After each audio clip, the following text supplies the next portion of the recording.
voices here, sounds very clear. Savings are grand, Bahama land. Family is there, bringing good cheer. Sun, sea, and sand, they'll understand. New Providence, San Salvador, Grand Bahama, Equatorial. Where voices sit, families trust for Christmas. Where voices sit, families trust for Christmas. Call Kimberly and Yankee, call Abaco and Ronky, call Ranawa and Cobra Town and Fresh Creek, Cat Island too.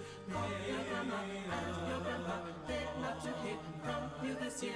Where voices sit, families trust for Christmas. Where voices sit, families trust for Christmas. Sign up for Rev Voice Bahamaland for as low as $14.99 a month with unlimited local and nationwide calling. You'll be entered to win your mortgage and utilities for a full year. Rev Voice Bahamaland. Rev voices here, sounds very clear. Savings are grand, Bahamaland. Government's VAT campaign to begin in earnest next year. The world mourns the man who led South Africa away from apartheid. A major meeting on BEC's restructuring scheduled for tonight. An in-depth look at shanty towns throughout New Providence. Plus, a small company signs a big contract. The details of those stories and a whole lot more on the way. I'm Bonnie Toot, and NB12 starts now.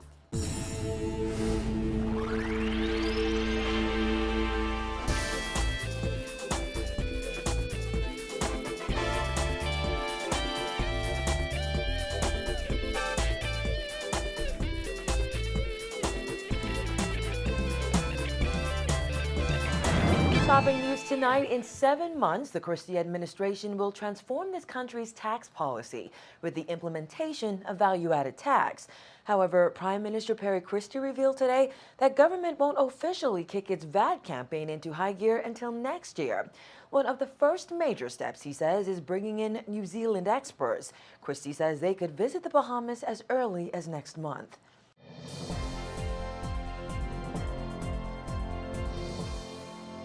I think the government's program of public education will really commence in earnest next year. And as government moves aggressively to educate the Bahamian public on value-added tax, Christie says officials hope to get as much advice as possible from New Zealand experts. During the Commonwealth Heads of Government meeting in Sri Lanka last month, New Zealand's Prime Minister promised to bring in experts to explain how that country has benefited from the new tax system. Christie says he asked that the Ministry of Foreign Affairs put in a formal request. The Prime Minister of New Zealand indicated that he would respond immediately to that request. So I assume, and I would like to think, that we're talking about sometime in January, that they would be coming. Okay. And I have great confidence in the team that would be sent out here because they have, in fact, had tremendous experience. Christie spoke with reporters on the sidelines of the Bahamas Hotel and Tourism Association Summit today. That has sparked an outcry from some members of the business community and has been labeled by the opposition as a regressive tax that will seriously impair the already weak, uncompetitive, and struggling Bahamian economy. Government intends to implement VAT at 15% on July 1st, 2014. However, Christie suggested today that nothing is set in stone, and his final decision on VAT will be influenced by a number of things. We'll have a certain position on the matter, and my position will be influenced by a combination of what is happening in the foreign investment area and what is happening in the public sector area in terms of direct expenditure into the economy. And it will be based on an estimate as to what the economy can bear in the country and when. Prime Minister Christie met with government's advisor in the BEC restructuring deal, KPMG Bahamas, this evening to narrow down the list of preferred bidders. Today's meeting comes 2 weeks after Minister responsible for BEC, Philip Brave Davis, revealed that KPMG had shortlisted 2 companies interested in taking over BEC's management and 4 that were being considered to offer power generation. We are discussing, and I have a meeting this afternoon, a further meeting this afternoon, but we are down to shortlisting, and that is why I said, you may call a name and I may say yes, but I'm saying some questions are not now relevant because they've shortlisted down to a final few. Christie was responding to reports that state-owned Chinese company China State Construction was among the companies that paid a $25,000 fee to participate in the request for a proposal for the Bahamas Electricity Corporation. However, he suggested today the Chinese company may no longer be in the running. I can confirm that they were one of the bidders. Yes, they applied, but yes, they may not be in it. And South Africa's anti-apartheid hero Nelson Mandela has died. The former South African president today lost a long battle with several health issues, including a recurring lung infection that led to numerous hospitalizations. South African President Jacob Zuma made the announcement this afternoon, stating that South Africa has lost its greatest son. Mandela, who emerged from prison after 27 years to lead his country out of decades of apartheid, will have a state funeral. Mandela shares a special history with the Bahamas.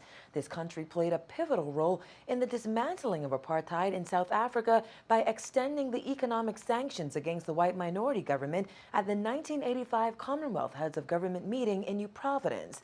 Former Prime Minister, the late Sir Lyndon Pinling, was chairman of a group of Commonwealth Heads of Government to review the progress of the sanctions that eventually led to Nelson Mandela's release from prison in 1990 and the peaceful transition to majority rule in South Africa. Mandela made several trips to the Bahamas following his release from prison, as South African and president of the Southlight Global Foundation, Werner Gruner, remembered in an interview earlier this year to commemorate Mandela's birthday in the Bahamas. President Mandela studied with Sir Lyndon Pinling in the 50s in London. And so I've also come to realize how much the Bahamas has done in the fight against apartheid. And so when President Mandela was released, one of the first places he came to was here to Nassau. And many Bahamians remember that. That was the first of Mandela's many trips to this country. Over the next several years, he would visit the College of the Bahamas, the Lyford Key Foundation, Adastra Gardens, and he even made a special guest appearance in the 1993 Boxing Day Jonkanoo Parade. Mandela holds a special place in the hearts of Bahamians, a man shared by the world. Having been able to share him with this country, with this continent, with the world, it's really been, a bit overwhelming. Minister of Foreign Affairs Fred Mitchell expressing condolences tonight, stating that the government has issued a note expressing the condolences of the Bahamian people to the government of South Africa. Mitchell said Mandela's passing brings an era to an end, and the global towering figure of social and racial justice will cast an indelible shadow across the continent of Africa and indeed the world. Mandela said years ago that the greatest birthday gift he could ever receive was the gift of service to others. Mandela was 95 years old. It was back in July when the government released its Shantytown report detailing the poor conditions that residents live in, including contaminated water and improper plumbing. Today, officials took members of the media on a tour of 3 shantytowns and gave an update on the government's involvement in that process. Dana Smith reports. 5 months after the release of the government's Shantytown report, Environment Minister Ken Dorset said hundreds have already moved out and demolition starts today. Dorset visited shantytowns off Joe Farrington Road, Seabreeze Lane, and Carmichael Road this morning. The government's demolition efforts come after landowners did as much as they could to comply with the law, including stripping some structures in the wake of eviction and demolition notices. But they needed more help. They've asked for us to get involved in terms of removing some of the structures. And so my department indicated that for public health reasons, even for national security reasons, and to ensure that these structures do not become inhabited again, that we ought to consider providing some assistance with at least pushing down the structures. Dorset would not be pinned down on an exact cost associated with the demolition exercise, only stating the costs are minimal as landowners have already taken on much of the structure removal. The landowner of a Carmichael Road shantytown that was almost completely dismantled explained although she used to, at times, accept rent from the residents, when the government informed her the town must be decommissioned, she readily complied. The government said they had to move, so I had to go along with the government. Sometimes they pay and sometimes they do, but I never have to worry about it. Mitchell had as many as 20 shanty structures on her property. The Seabreeze town, currently down to 2 structures, had more than 30, while the Joe Farrington Road town, which was being bulldozed by the government, has hundreds, according to Assistant Director of the Department of Environmental Health Services, Leonard Miller. As to where exactly the former residents of all the demolished towns are going, Dorset said every shanty town is being closely monitored by a special government unit to ensure people are moving into adequate rental housing as opposed to merely moving from one shanty town to the next. And while we have seen demolition and evacuations of shanty towns, we have not seen an increase in population of any other shanty town that's in the process of being addressed. And so social services have been instrumental in ensuring that those who remove themselves from these facilities are moving into proper rental accommodations that are approved by the Ministry of Works, as opposed to us seeing an increase in populations in some of the other shanty towns that we have not been able to get to as yet. There have been attempts to rebuild in areas where the structures have been demolished, Dorset said.